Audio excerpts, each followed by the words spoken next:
So today we are going to add an expansion slot to this NUC right here. It's kind of two expansion slots in one. It's one for an extra Ethernet port, and it's also one for adding another drive to the NUC. So these boards come separate, and we actually have to combine them to make it Ethernet as well as a drive being installed. The first thing that we're going to do, we have this green piece on this board that doesn't have any cutouts, and we're going to take it off. So there's this cutout right here that perfectly matches the shape of this green stem. We're gonna place the green stem here, and you're gonna wanna make sure that the arrow, so there's an arrow pointing on this. So if you're looking at this straight on like I am, it's facing the left, and this little nub cutout is facing your right. And you'll know you did it right because if you actually push on it, there's like a little spring activation going on.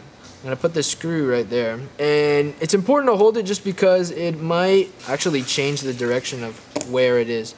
So we're done with that. We have this piece. So now let's grab the NUC itself. We're gonna open it. The first thing I'll do is just install the board. So you have this little nub right here that you can unplug, and it reveals a screw hole. M-key NVMe. So that's where you're gonna plug this side into. What I'm doing is I'm pulling this plastic piece away so it doesn't get caught under. And then there's the hole right here, and we're just gonna slide the plastic piece back in its hole. So now I'm actually going to unscrew where the expansion slot should sit. So it just comes off through here, and we'll put that to the side. So this cable corresponds with this header on the motherboard of the NUC. Now I'm just gonna pull up on each corner so it unlocks.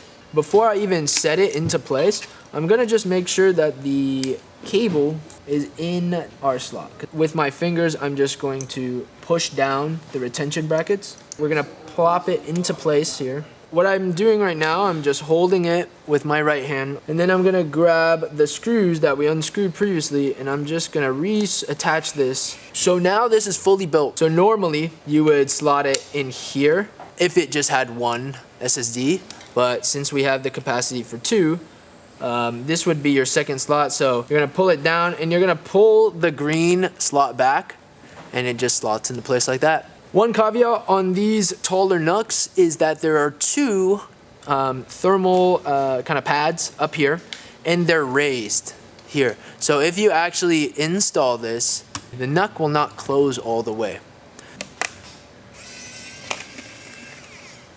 And now it should close, and there shouldn't be issues with anything else.